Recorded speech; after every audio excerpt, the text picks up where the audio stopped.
नमस्कार दोस्तों, न्यू दृष्टि एकेडमी से मैं विपिन सनोडिया टाइगर्स एजुकेशन में आपका स्वागत करता हूं। दोस्तों आज हम लोग क्या पढ़ने वाले हैं तो भारतीय संविधान की प्रस्तावना पढ़ेंगे। क्या पढ़ेंगे दोस्तों? भारतीय संविधान की प्रस्तावना। ध्यान से समझिएगा दोस्तों, भारतीय संविधान की प्रस्तावना के बारे में। दोस्तों इसे क्या कहा जाता है? इसे उद्देशिका के नाम से भी जाना जाता है मेरे दोस्त, आपको पता होना चाहिए। क्लियर हुआ? चलिए ध्यान से समझिएगा मेरे भाई कि हमारा जो प्रस्तावना है ये है क्या। पहले इसे जानते हैं कि प्रस्तावना क्या है। तो दोस्तों प्रस्तावना भारतीय संविधान की भूमिका की भांति है। इस बात का ध्यान देना है ना। क्या है प्रस्तावना? क्या है दोस्तों? प्रस्तावना भारतीय संविधान की भूमिका की भांति है। लेकिन इसमें क्या है, ध्यान से सुनिएगा। इसमें संविधान के आदर्शों, उद्देश्यों, सरकार के स्वरूप, संविधान के स्रोतों से संबंधित प्रावधान है और संविधान के लागू होने की तिथि आदि का संक्षेप में इसमें उल्लेख किया गया है। क्लियर हुआ दोस्तों? तो इसलिए आपको पता होना चाहिए कि हमारा क्या है, प्रस्तावना में ये सब कुछ लिखा हुआ है। लेकिन दोस्तों आपको एक चीज और देखना होगा। भारतीय संविधान की प्रस्तावना का जो आविर्भाव है पंडित जवाहरलाल नेहरू के द्वारा 13 दिसंबर 1946 को, ध्यान से सुनिएगा, पंडित जवाहरलाल नेहरू जी के द्वारा कब दोस्तों? तो आपको मैंने बताया कब, तो डेट आपको विशेष तौर पर याद रखना होगा। तो डेट क्या है दोस्तों? 13 दिसंबर 1946। आपको पता होगा दोस्तों ये चीज, है ना। लेकिन आपने ये भी देखा होगा कि हमारे यहाँ पर अंतिम बैठक, जो संविधान की अंतिम बैठक हुई थी वो 13 दिसंबर को ही हुई थी। पहली बैठक जब ये नाम आया, इससे डेट आई है तो मैं आपको बता देता हूँ। पहली बैठक कब हुई थी दोस्तों? 9 दिसंबर 1946 को। दूसरी बैठक कब हुई थी? 11 दिसंबर 1946 को। और तीसरी कब हुई थी? 13 दिसंबर 1946 को हुई थी। क्लियर हुआ दोस्तों? ध्यान से सुनिएगा दोस्तों। आप लोगों ने तो देखा, क्या देखा यहाँ पर कि हमारे जो प्रस्तावना का आविर्भाव पंडित जवाहरलाल नेहरू के द्वारा 13 दिसंबर 1946 को संविधान सभा में रख दिया गया। लेकिन दोस्तों इसका उद्देश्य, प्रस्ताव क्या हुआ कि हम लोग, इन्होंने तो रख दिया था, ये प्रस्ताव तो उन्होंने पारित करवा दिया था, लेकिन यही कारण है कि संविधान की प्रस्तावना का उद्देशिका कहकर हमारे संबोधित किया था। तो बन जाएगा आपसे इतना, तो पंडित जवाहरलाल नेहरू ने प्रस्तावना को संबोधित कहकर संबोधित किया था, उद्देशिका कहकर संबोधित किया था। क्लियर हुआ दोस्तों? चलिए लेकिन ध्यान से समझिएगा कि हमारा जो प्रस्तावना है उसमें विचार क्या, जो आपने देखा होगा कि जो प्रस्तावना का जो विचार आया था वो कहां से आया था, और जो संविधान हमारे पर, ये आपने कहीं आपको दो नाम देखने को मिलते हैं। कौन कौन से दो नाम देखने को मिलते हैं दोस्तों? मैं आपको बताता हूं। यदि आपसे एग्जाम में आए तो विचार पूछता है, तो विचार आपको लगता होगा कि सर इसमें दो चीजें आती हैं। एक आता है किसका नाम, हमारे यहाँ पर अमेरिका का नाम आता है, और एक और नाम आपको देखने को मिलता होगा ऑस्ट्रेलिया का नाम। किसका दोस्तों? ऑस्ट्रेलिया का नाम आपको देखने को मिलता है। लेकिन ध्यान से समझिएगा, हमारे जो विचार आते हैं वो कैसे आते हैं, मतलब जो विचार आया, हमारे प्रस्तावना का जो विचार आया वो कहां से आया? तो दोस्तों प्रस्तावना का जो विचार आया वो हमारा अमेरिका से आया। लेकिन दोस्तों आपको मैं एक चीज और बता दूं कि इसकी भाषा कहां से आई। तो इसमें जो भाषा लिया गया है, मतलब क्या लिया गया है दोस्तों? तो भाषा लिया गया है, वो कहां से लिया गया है? तो ऑस्ट्रेलिया से लिया गया है। क्लियर हुआ दोस्तों? आपको यहां तक समझ में आया? बिल्कुल आया है ना, ध्यान समझिएगा। लेकिन दोस्तों एग्जाम में आपसे आए कि प्रस्तावना का विचार अमेरिका से लिया गया है और भाषा का कहां से लिया गया है, तो भाषा कहां से ली गई इसकी? तो ऑस्ट्रेलिया से ली गई है। क्लियर हुआ दोस्तों? लेकिन चलिए अब हम बात करते हैं, इसमें एक शब्द और देखने को मिलता है हमें। क्या देखने को मिलता है दोस्तों? हम भारत के क्या हैं? हम भारत के लोग हैं। अब आपको पता होना चाहिए। क्लियर हुआ दोस्तों? भारत के लोग हैं। यहीं से शुरू होता है क्या, संविधान का हमारे यहां पर आगे की प्रक्रिया। हम भारत के लोग। अब दोस्तों हम भारत के लोग हैं तो आपको पता होना चाहिए कि 26 नवंबर 1949 को संविधान की पूरी प्रोसेस समाप्त हो चुकी थी। लेकिन यहीं पर क्या हुआ, 26 नवंबर को हमारे यहाँ पर आपको पता होगा 1949 को क्या हो गया था, संविधान बनकर कंप्लीट हो चुका था। लेकिन आपको पता होगा जब हमारे यहाँ पर 26 नवंबर को संविधान बना तो इसका क्या हुआ, ये अंगीकृत हो चुका था। क्या हो चुका था दोस्तों, ये अंगीकृत। तो एग्जाम में आएगा तो बन जाएगा कि हमारा जो संविधान है वो अंगीकृत कब हुआ, तो 26 नवंबर 1949 को हुआ। क्लियर हुआ दोस्तों।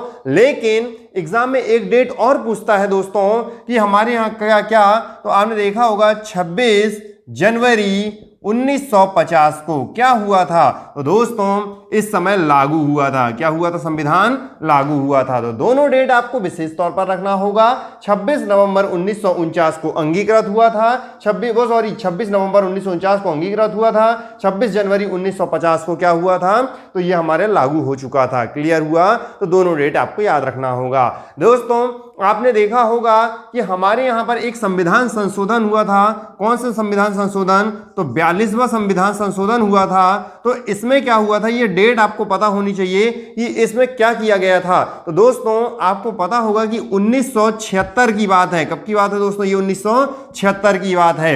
इसमें हमारे यहां पर संविधान को पहली बार क्या किया गया था यहाँ पर, है ना, तो पहली बार इसमें संविधान संशोधन हुआ था। आपको पता होगा, प्रस्तावना में आपने भी देखा होगा।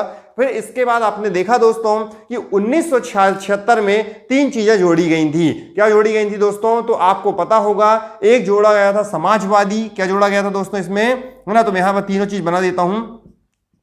एक जोड़ा गया था समाजवादी, और दूसरा जोड़ा गया था पंथ निरपेक्ष। क्या दोस्तों, पंथ निरपेक्ष, है ना, पंथ निरपेक्ष। और तीसरा जोड़ा गया था अखंडता। क्या दोस्तों, अखंडता। क्लियर हुआ। तो ये आपको तीनों चीज इसमें जोड़ी गई थी। लेकिन दोस्तों आपको पता होना चाहिए, एग्जाम में यही पूछ लेता है कि 42वें संविधान संशोधन में इसमें क्या नहीं जोड़ा गया।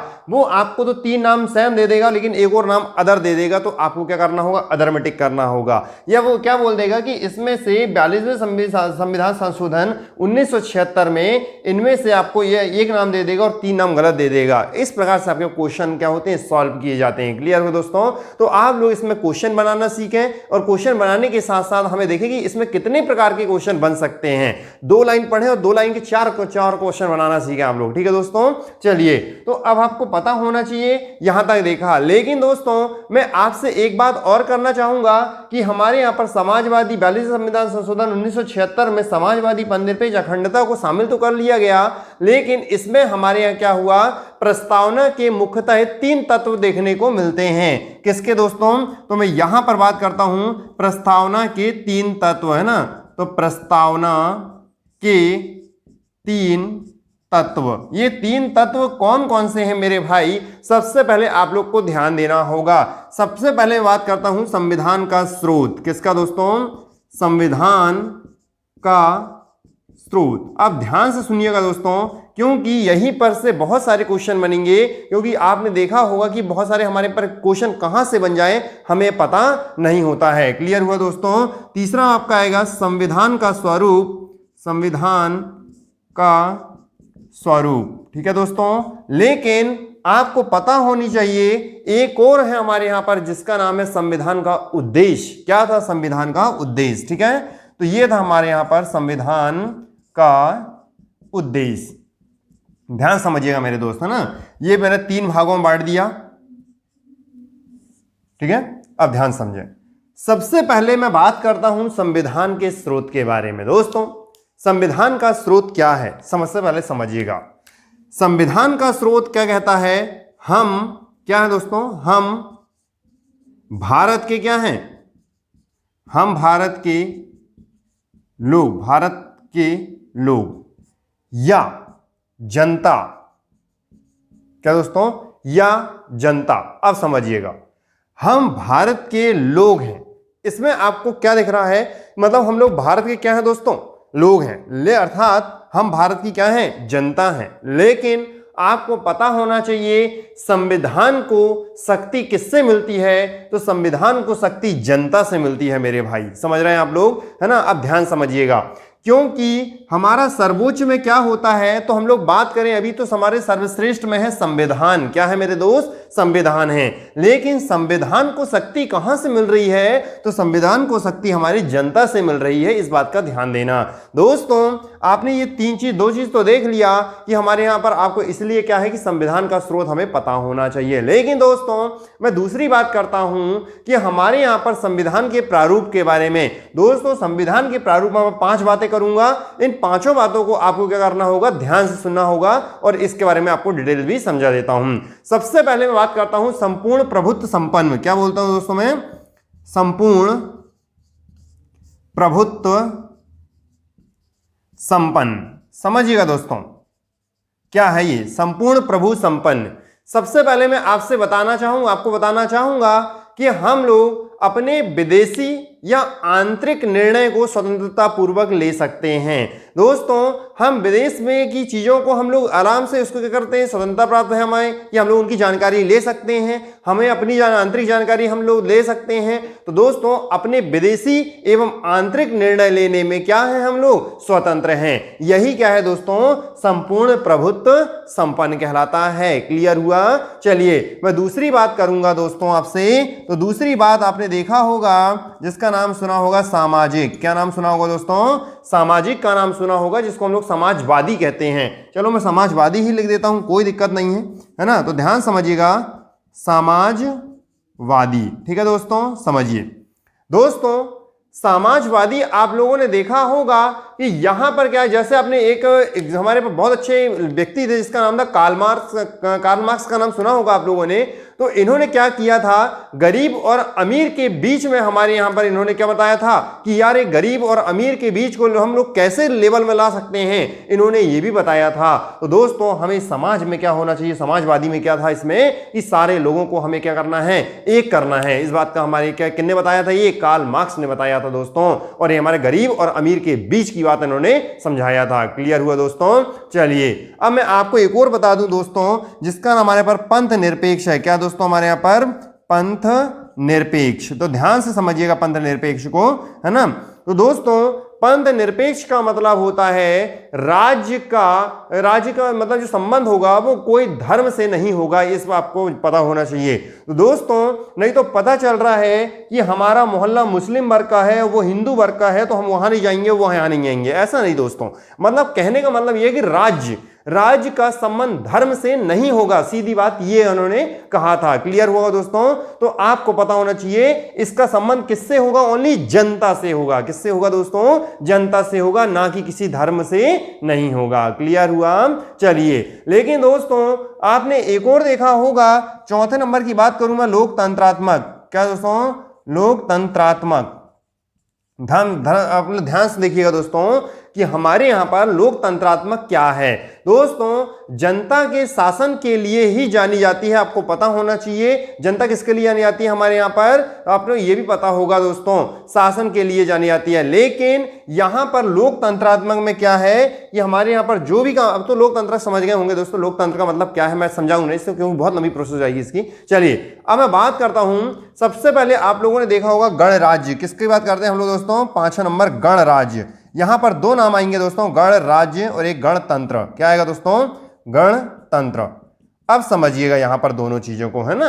गणराज्य आप लोगों ने देखा, लेकिन मैं गणतंत्र के बारे में समझा देता हूं दोस्तों। जिनका संविधान वास्तविक होता है, जिसका वास्तविक होता है, जैसे एग्जाम्पल मैं आपको समझाता हूं दोस्तों। राष्ट्रपति का नाम सुना है आप लोगों ने, तो राष्ट्रपति नाम मात्र का होता है, लेकिन हमारे यहां पर जो कार्यात्मक जो कार्य होते हैं, और वो कौन होते हैं दोस्तों, जो वास्तविक रूप में काम करते हैं, वो होते हैं प्रधानमंत्री होते हैं। कौन दोस्तों, प्रधानमंत्री होते हैं। क्लियर हुआ। चलिए तो आप लोगों ने यहीं पर देखा कि जो नाम मात्र के होते हैं और ये कार्यात्मक होते हैं, अर्थात कार्य करने, अर्थात जिसको हम लोग बोल सकते हैं क्या, है ना, कि वास्तविक रूप से कार्य करते हैं, तो उनको बोलते हैं। लेकिन दोस्तों आपको पता होना चाहिए गणतंत्र में हमारे यहां पर क्या होता है, इसमें कोई भी हमारे यहां पर वंशानुगत की स्थिति नहीं होगी। नहीं तो पता चल रहा है कि राष्ट्रपति के लड़के राष्ट्रपति ही बने, दोस्तों ऐसा नहीं होगा इस पे। क्लियर हुआ। तो आपको पता नहीं, क्योंकि भारत हमारा क्या है, गणतंत्र है। क्लियर हुआ दोस्तों, बन जाएगा आपसे इतना।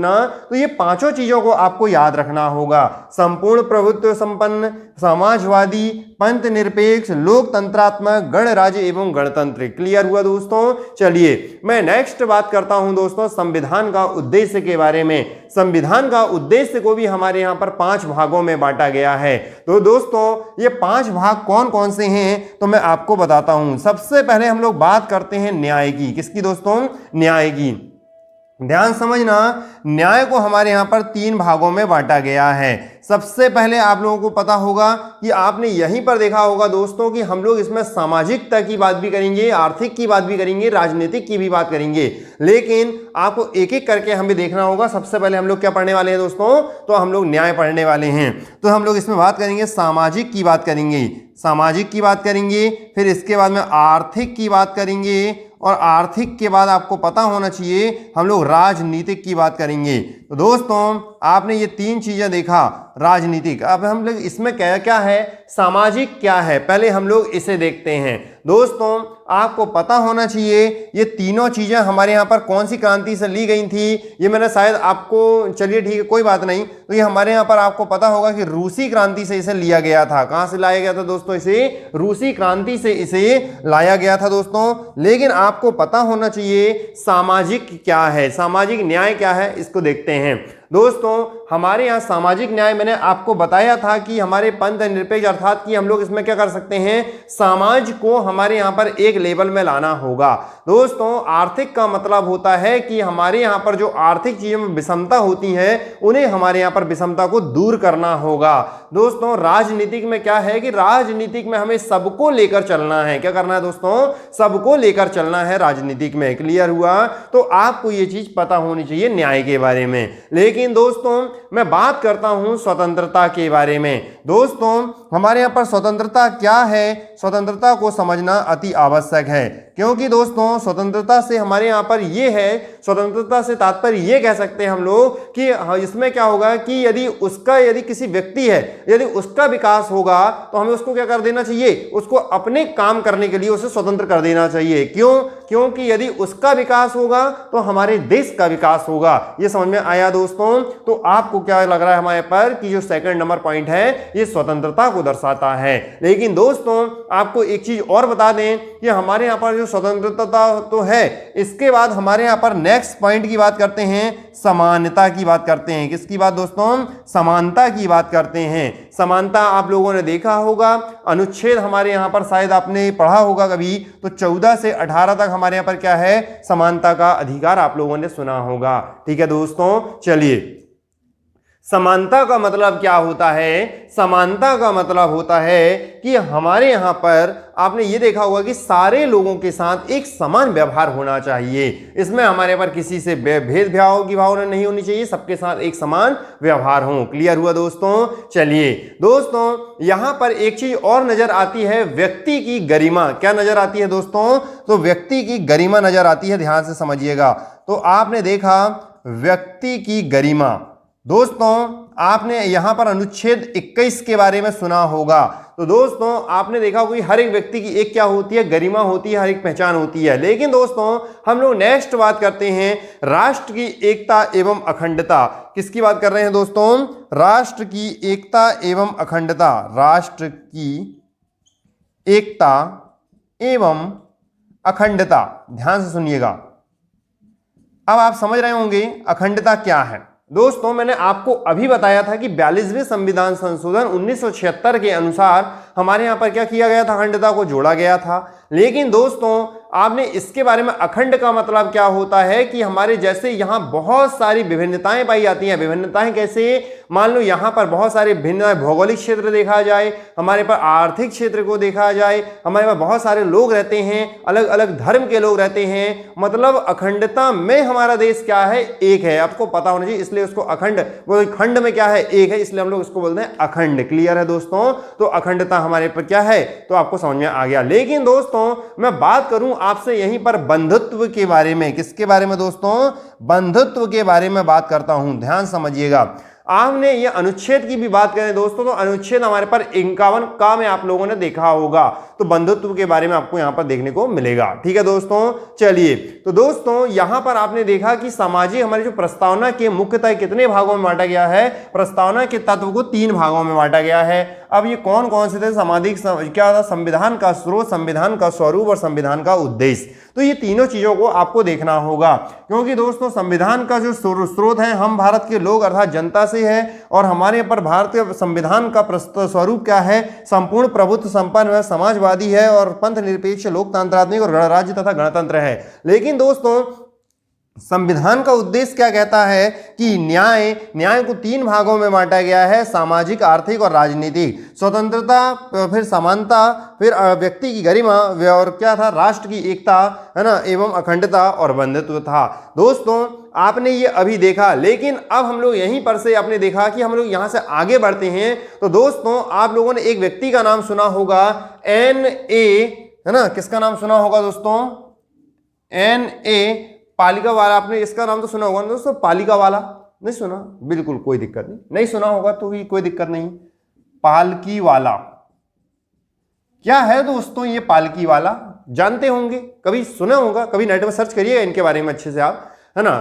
तो ध्यान समझिएगा दोस्तों, आपने देखा होगा NA पालकी वाला ने एक जो प्रस्तावना को संविधान के को क्या कहा है इन्होंने, परिचय पत्र की संज्ञा दिया है मेरे दोस्त। किसकी परिचय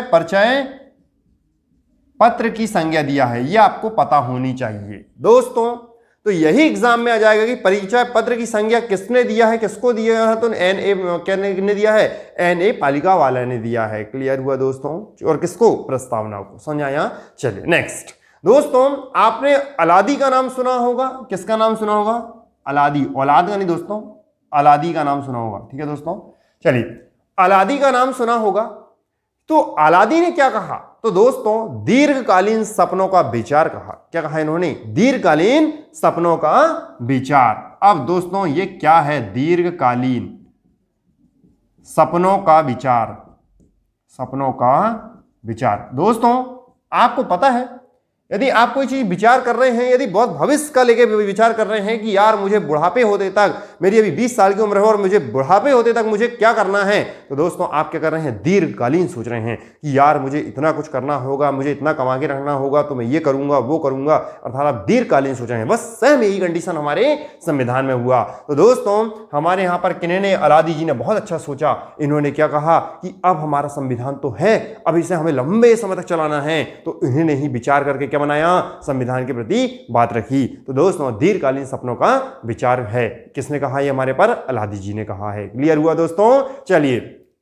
दोस्तों अब आपको लगता होगा सर संविधान की आत्मा किसे कहते हैं, बिल्कुल बताइएगा, बिल्कुल मैं आपको बताऊंगा। दोस्तों आपको यहां पर लगता होगा सर संविधान की आत्मा, संविधान की आत्मा किसे कहते हैं, मैं आपको बताऊंगा, क्योंकि यहां पर क्वेश्चन आपको हमेशा हमेशा के लिए कंफ्यूजन दूर हो जाएगा। ध्यान समझिएगा दोस्तों, आपने BRA का नाम सुना है, बिल्कुल सुना होगा। मैं अभी शॉर्ट में नाम बोला, मैंने फुल में नाम बोलूंगा तो भीमराव अंबेडकर। किसका नाम दोस्तों, भीमराव अंबेडकर। आपने देखा होगा कि भीमराव अंबेडकर क्या कहते हैं, यदि उनके नाम के साथ, किनके साथ, भीमराव अंबेडकर के यदि नाम से बोला है उन्होंने, तो इन्होंने अनुच्छेद 32 को क्या कहा है, तो इन्होंने संविधान की आत्मा कहा है। लेकिन ध्यान रखना कि आपको वो बोलेगा कि संविधान की आत्मा क्या है, तो संविधान की आत्मा हमारे यहां पर प्रस्तावना है। लेकिन वो बोले कि भीमराव अंबेडकर जब यदि नाम साथ में दे दे, तो आपको क्या बताना होगा, अनुच्छेद 32 संविधान की क्या है, आत्मा है। क्लियर हुआ दोस्तों, समझ में आ गया होगा। लेकिन अब हम बात करते हैं यहीं पर वेरुवादी। आपने देखा होगा दोस्तों वेरुवादी संघवाद, वेरुवादी संघवाद का नाम सुना होगा, तो मैं आपको बताता हूं वेरुवादी संघवाद। ध्यान समझिएगा मेरे दोस्त, वेरुवादी संघवाद, हाँ डेट भी लिख देता हूं 1960, ठीक है दोस्तों। चलिए वेरुवादी संघवाद 1960 में क्या हुआ, इन्होंने क्या कहा दोस्तों, सुप्रीम कोर्ट ने, आपको पता होना चाहिए, सुप्रीम कोर्ट ने निर्णय लिया कि हमारे, इन्होंने मतलब कि बोला कि निर्णय दिया कि प्रस्तावना संविधान का अंग नहीं है, संविधान का अंग नहीं है, अर्थात इसमें हम लोग अनुच्छेद 368 के तहत संविधान में संशोधन नहीं कर सकते, बदलाव नहीं कर सकते। ये किन्होंने कहा दोस्तों, तो वेरुवादी संघवाद 1960 में कहा। क्लियर हुआ दोस्तों। लेकिन आपको पता होना चाहिए केशवानंद भारती बनाम का नाम सुना होगा आप लोगों ने, केशवानंद भारती बनाम।